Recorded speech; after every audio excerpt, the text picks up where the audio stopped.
Come to Zoom. MC Quaylen. Found out about you from AZD YouTube videos. What's up, MC Quaylen? You're on my favorite side now. We got to get on the IMC newsletter. I send out notes for his video blogs and lectures sometimes. Lucky88, how do we know each other? Have we met? All these new people getting on my Instagram.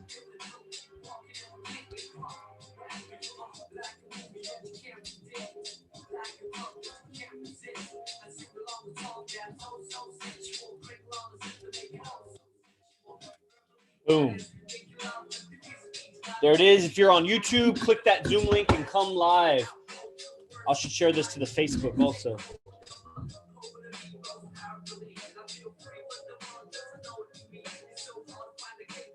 And you guys can come to Zoom too. The Zoom's in my bio. I need to mute you, Miguel.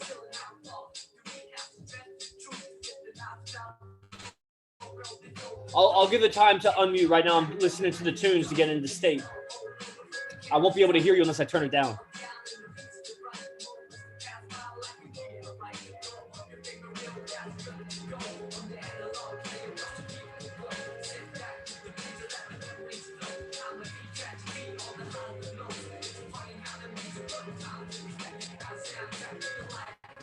Stan, what's up? All the way from Europe.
All right, what's up, Facebook? So we're on Facebook, Instagram, YouTube, and Zoom. Fuck a hater.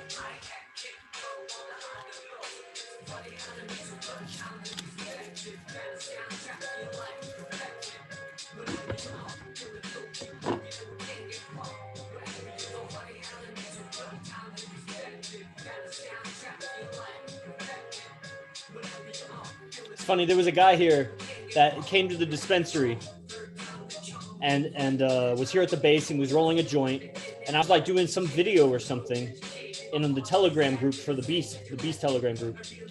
He didn't know really where I was posting the video or what I was recording. He got really nervous because he's rolling a joint or something, and that's illegal where he's from. And it was so funny to me because I've been in California long enough that it's like, man, you guys might as well be out on the street doing this shit. What's up, Dakini and Chantress? Come to Zoom. This is the place to be. This is very interesting, and I love expressing my freedom here to be able to do this while we can before, you know, the fucking reptilian takeover, turning us all into little farm animals. I'm gonna fucking attack them first before that happens.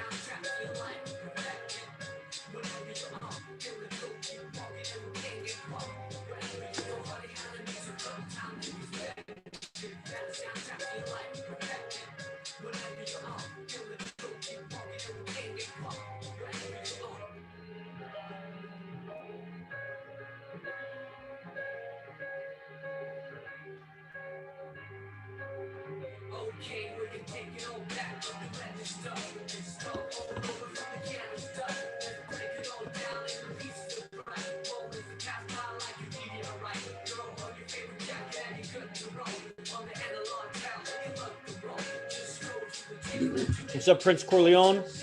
I hate weed. That's good. That's more for me when you come here.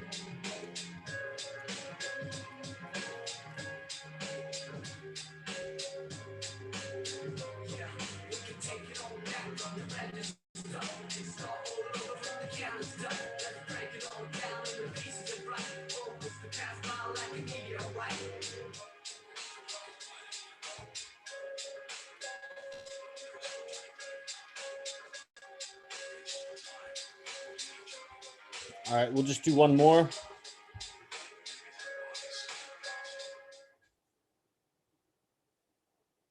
Let's see.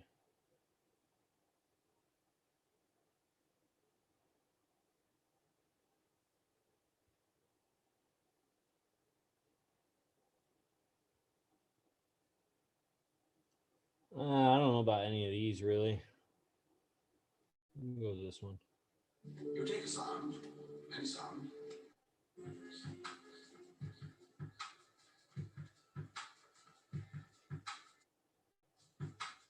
Yeah.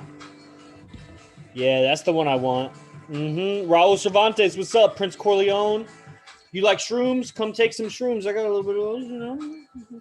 A little California fun, Northern California, you know what I'm saying? Raul Cervantes is here on podcast, gracing us with his presence. Welcome, Raul, the Oracle. Cassie Poo Poo. We got Facebook. If you're on the Facebook, share, like, come to Zoom. Zoom's where it's at. Kamsha, what's up? How do we know each other? All these new people coming on my Instagram. Oh, Shamir is here.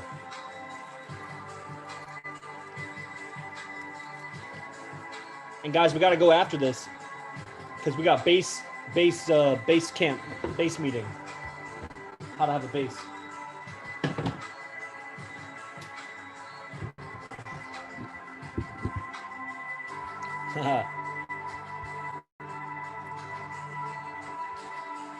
Sup. That's a typical Chris message. Sup. You trying to be like me? That's cute. I would too. Titan Alec.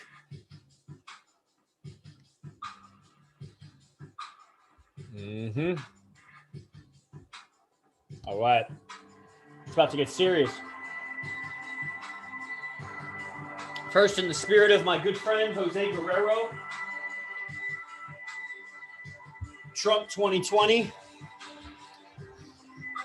Trump 2020 lighter. Trump 2024. 2020 forever.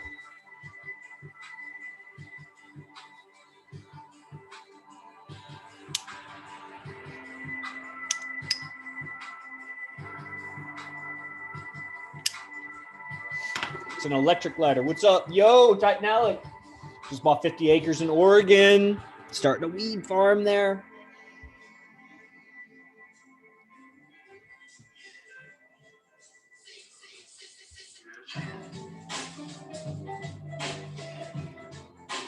This is like if the 1920s was way cooler than it really was.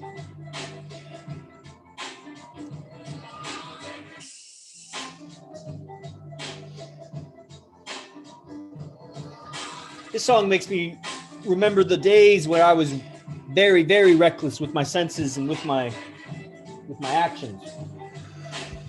Good times. Of course, remember that every time you're not where you want to be in life and like all those moments wasted on the good times, right? I love every part of my life.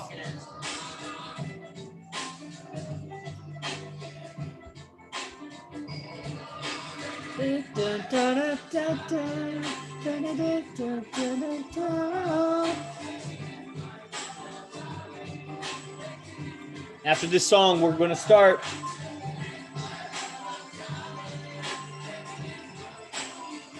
You're going to be glad you stuck around. I know Cass is like, fuck, why do you say that? I was about to leave. Don't worry, he's going to do one more time through. One more verse.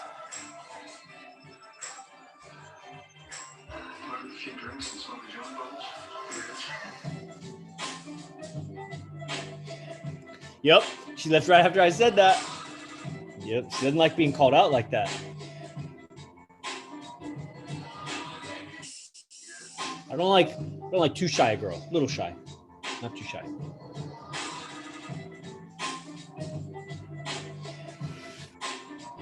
Too shy makes it seem like I'm not safe to be around, and that's not true. So I don't like that being communicated to me.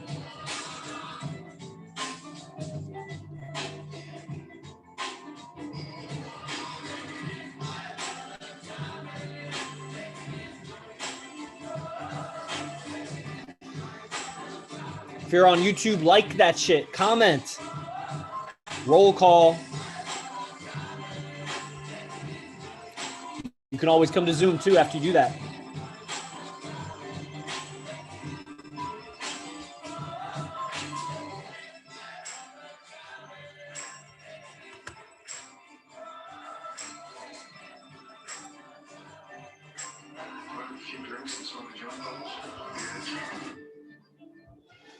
All right, I'll end this music.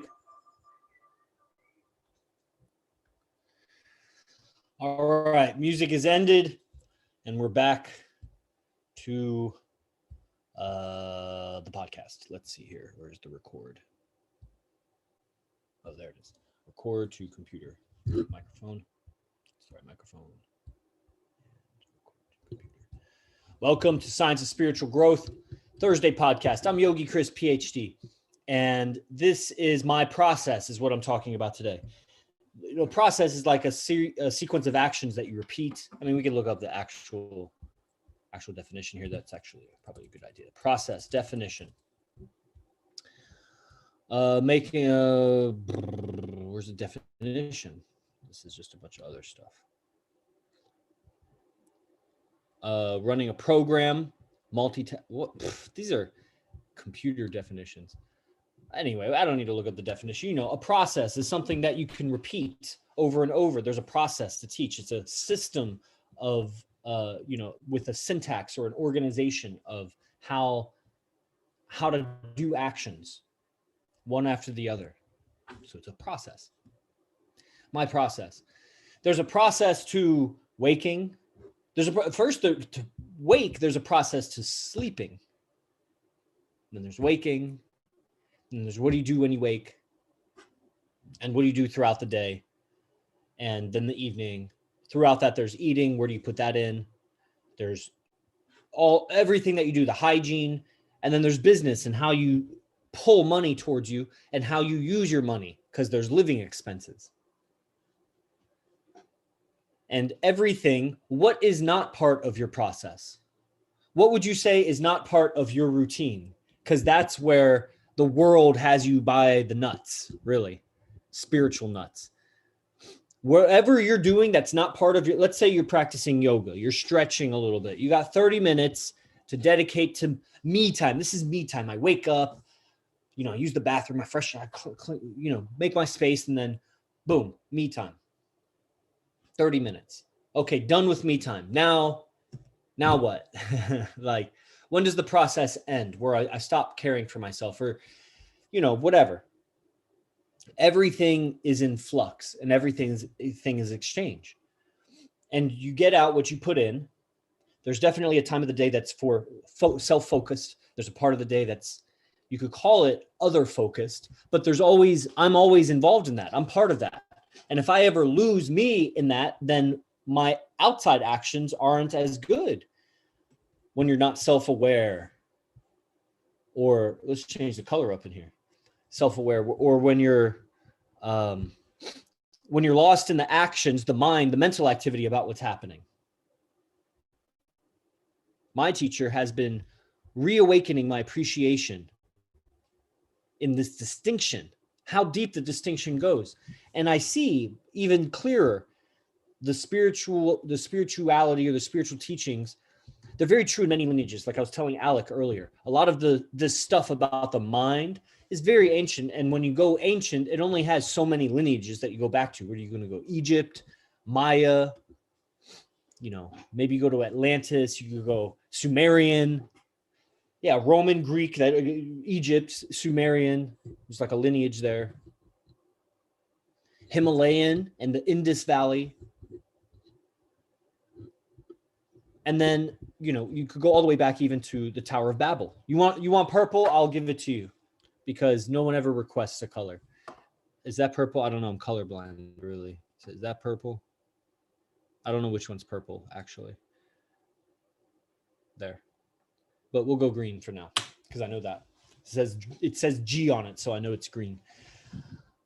That's how they discovered, by the way, I was colorblind, because I colored a deer green, and I didn't know. It just looked brown to me. I was telling you, Alec, yeah, so when you go back far enough, and it goes back supposedly to, let's say, the Tower of Babel, which is maybe 10 or 12,000 years old, and the last stronghold of blah, blah, blah. I don't want to get into it, really, that kind of history. But the mind is happening everywhere just the same. It's filled with different patterns, different behaviors, different symbols, different experiences, but it's the mind. If you were born and transported somewhere else in the world, you'd grow up with a mind from that part of the world. You'd maybe have some genetic karma, you know, some thoughts that come from your genes, you know, so what do they call it? What's the word they use in evolutionary psychology? It's like a insult. Yeah, an environment. They use this term. It's like a scientific term, an environmental insult. When the environment creates some kind of trauma in you or something like that. So that's why symmetry is such a health indicator, because it shows that you have the genes that resist environmental insults and so on. So why was I saying that? The mind, the distinction of the mind, the lineage, the science of the mind. Like, how many different ways are you going to describe gravity? Or how many different ways can you describe light, photons and light, you know, wavicles, waves and particles? The science, you know, people know this in sorcery, like the magic, it has its own flavor, but it's tapping into the similar mechanics of the universe. It's the physics of the universe. And the mind is part of the universe. It has a physics to it. And yoga is, you know, when the physical yoga is a means to train and tame the body, to get in tune with the energy pathways of the body, and you will naturally, it will naturally happen. This part will happen. You'll naturally become aware, if you practice, of your mind happening while you're stretching and breathing. You'll make a distinction that, oh, I'm thinking something, but I'm also thinking about doing this stretch, but I'm thinking this other thing, and I'm trying to not think that thing, but I have enough awareness to know that I'm not in control of it. I'm thinking something and I can't not think it, even though I'm really trying to be hella focused on this thing right here, this stretch. And it'll be frustrating. You'll notice sometimes you can let it go, but you were reacting to it until you noticed the thought. And then when you noticed it, it kind of faded away and the body let go of whatever the reaction to the thinking was. You start to just over time develop this awareness of, I'm reacting to my thinking. I'm reacting to my thinking. I'm always reacting to my thinking. That the yoga posture is physical, but it's an embodiment of a mental, that the mental came first and I'm embodying this. But I go through these little fluctuations throughout my day, depending on what I'm thinking about. Mood and attitude and emotions in this thing comes from what I'm thinking about. And if I think about the same thing over and over, repeat it, I what Arash calls internalize it, where you stop knowing that you're saying it to yourself. You stop knowing you're thinking about that all the time. So you carry it with you, not knowing what you're saying to yourself. It's internalized. And it has to do with our impressions, how we were treated as kids, what was said to us, and then on in all kinds of situations. Like, you know, I think sometimes I've been knocked unconscious, like in the wrestling room. I wonder what was said around me when I was, unquote, unconscious. It's just the conscious mind was knocked out, but my heart kept beating I kept breathing. So there was a part of my intelligence still awake, firing those neurons in the right patterns that made all the organs, like nothing. I didn't die in any way. It's just the conscious awareness of my senses went out. But did the senses stop? So that would be the idea of like engrams or whatever. Like recording, continuing to record, even though the conscious mind is more or less out. Same thing when like you're drunk or whatever, although it gets garbled. All right. So my process is the process of, okay, so it started with yoga practice. Boom, do some yoga poses and practice daily because it was so freeing for my mind and body. It just, I didn't know the language at the time, but I knew I had tension, and it felt good after I stretched and breathed. And, I felt good for some time. I would notice it would fade. So I noticed it gave me a sort of elevated experience where I was just so comfortable in my skin, but it would fade. And like throughout the day, sometimes I would skip days or weeks even. And I would recollect that time. So I wouldn't be devoting 30, or I was practicing a 1 or 2 hours, but let's say 30 minutes or whatever. You reclaim that time. You could watch that show or send those messages or chill out or go for a walk. There's so much you want to do. It's your life, but you sacrifice your posture, gradually not correcting it. And so your consciousness it's like, how water fills its vessel or to the shape of its vessel, or air just forms to the shape of its vessel. It's like your mind is forming into the shape of your vessel. Like, what does it look like from the outside? Like your mind is filling that. It's in it. That's what's going on. So grounding is put your mind in your body, feel your body, be it. It's not you, because you're not your mind either. You're observing it. And my process started with doing that, recognizing the mind. I was stretching every day. I would get burned out and just reclaim that time and do my fun activities, but I would feel worse and worse and worse daily, just gradually in my skin, like my posture. I didn't know anatomy, but I could feel like my bones didn't feel right. I'd wrestled for years. I had all kinds of tension patterns.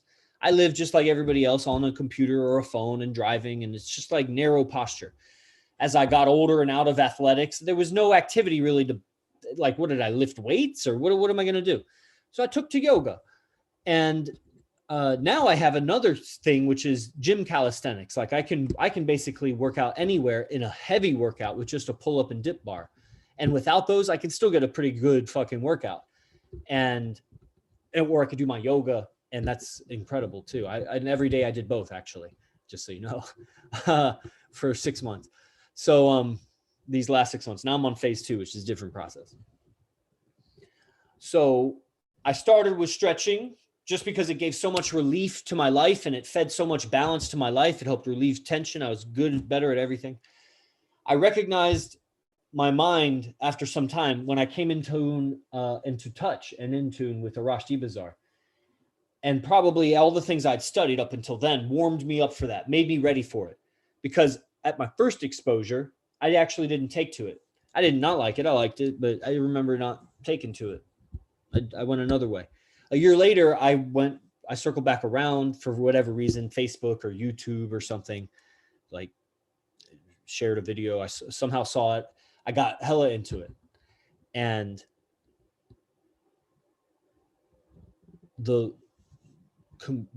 you could call it like a technology. Now I would use the word technology, but the words and the way of communicating, the communication, really. The communication is the technology.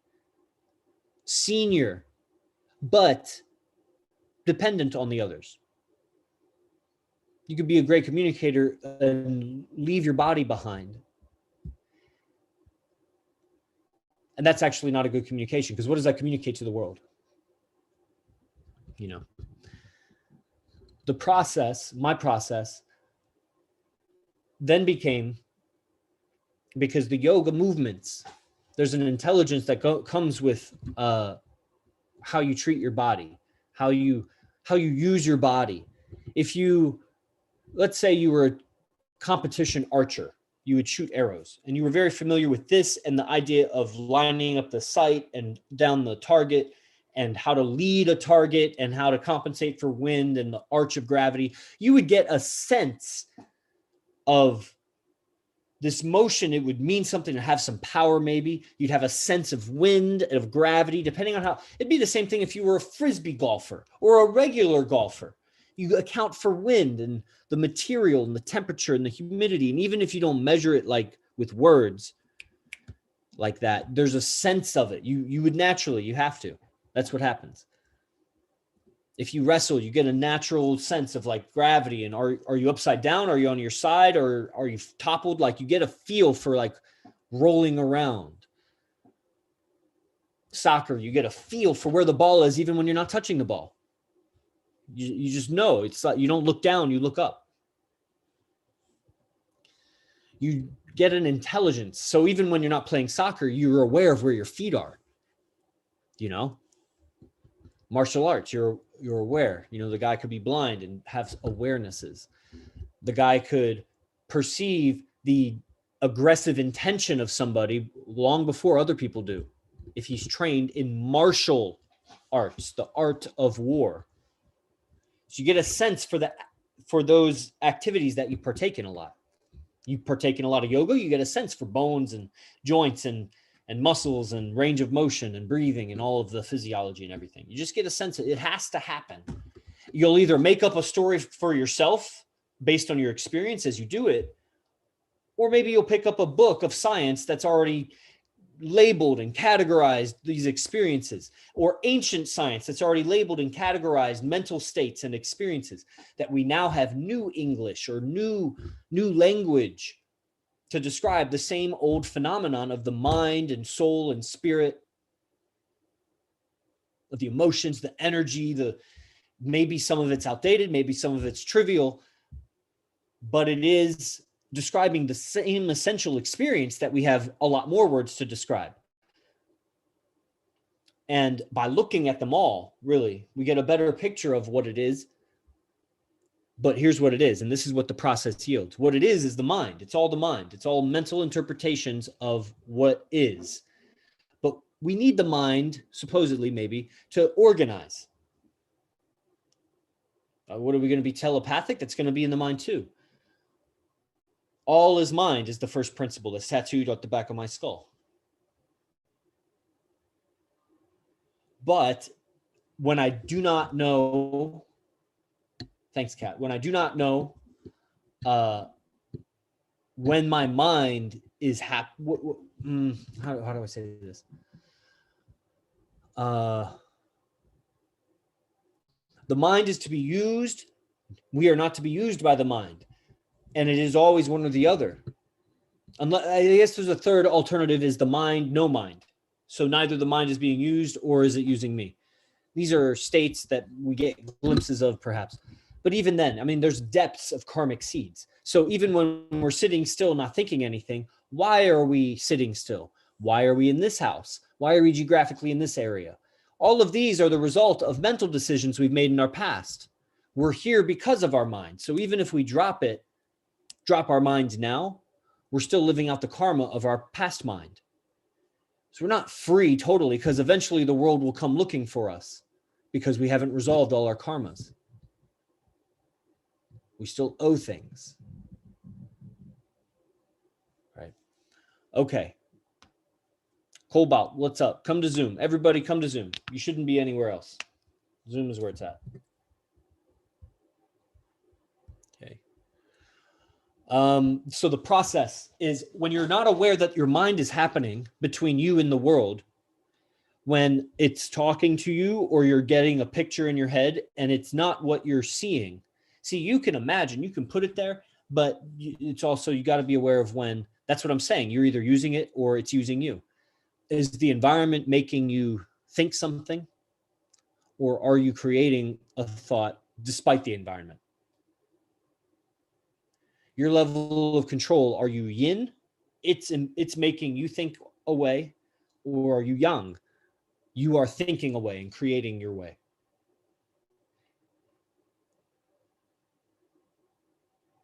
And the process, whatever your process is, for me, my process yields discernment, to discern and distinguish when am I yin or yang with my mind right now. And to what level? There's depths to this. Like I said, like I just said in so many examples, actually. So it's discernment of when my mind is getting in the way of me and what's going on. When is it using me? When am I in control here? And,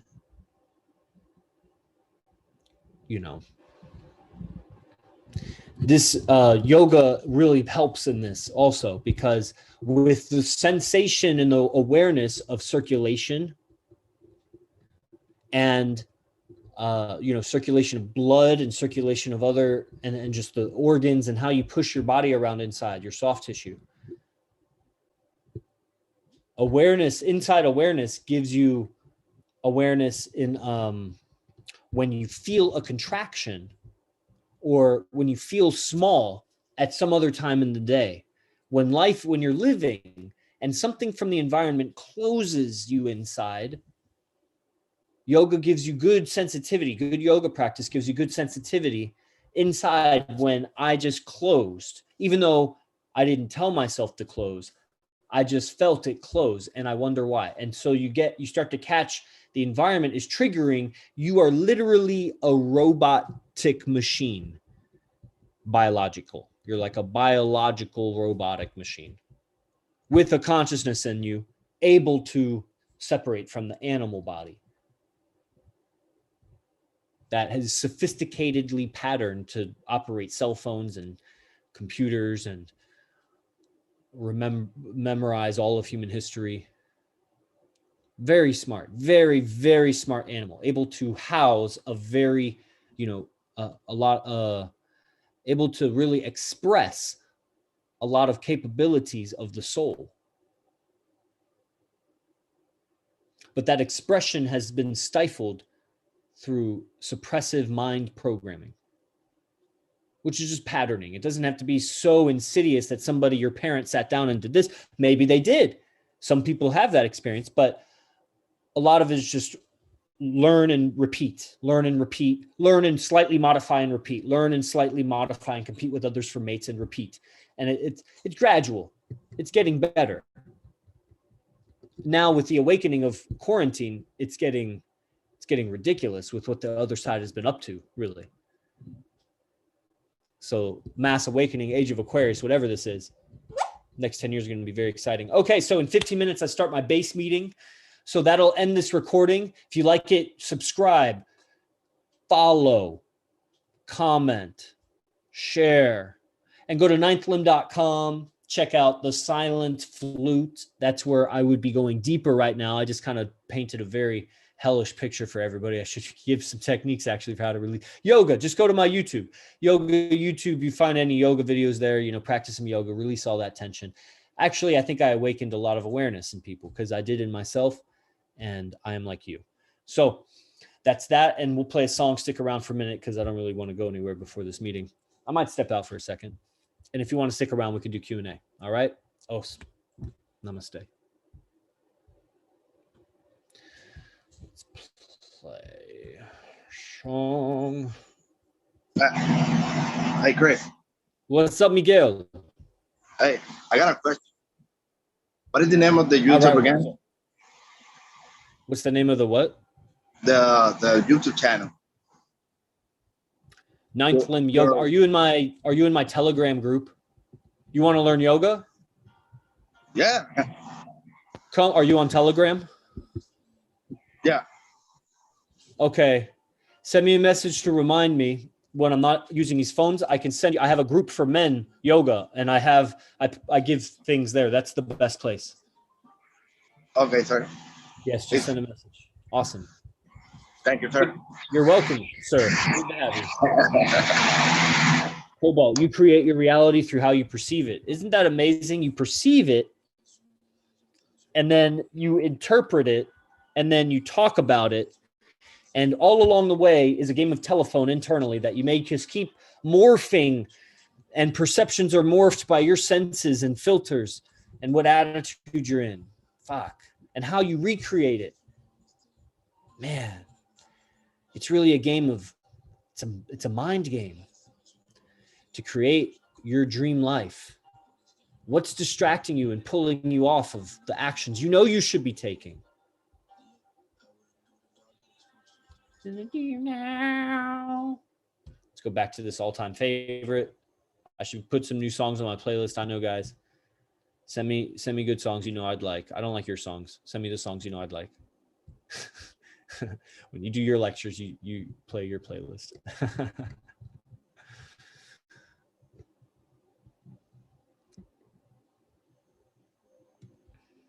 Is that it? Maybe I'll step out for a second. Maybe you guys want to collect your thoughts, comments then. Let's see. We start with the other Zoom meeting soon. Let's see how many registrants we got here. I'm not able to join you on Zoom. Sorry about that. Why not? Why not? Just, it's a free app. That's how to do it. All right. We got good guys showing up.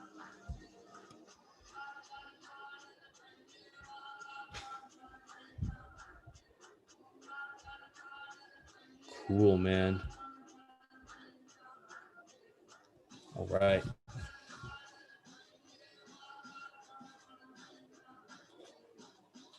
Sun is setting later and later. Skies gray, blue, puffy white clouds. You can see so distant. I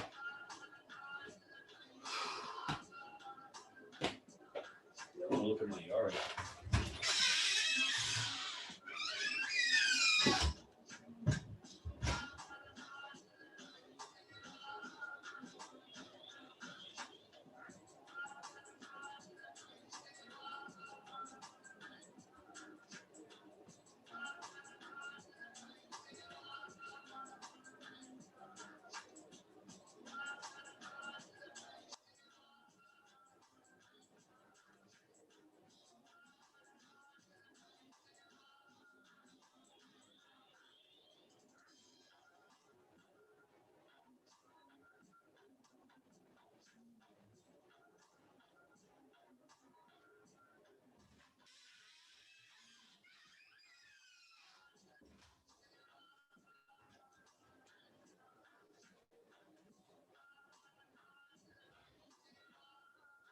Sunsets are really pretty here.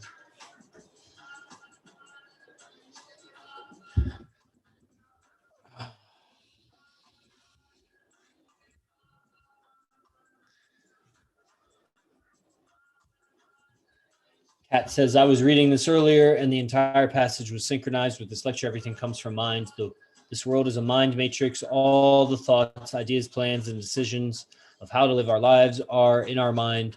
Most of these thought forms we now have are embedded in an unconscious artificial matrix. Well, I mean, I don't know how artificial it is, but definitely matrix, and some of it is unconscious, right? I mean, we're conscious enough to even say that and read that and understand that. So we're aware of some things.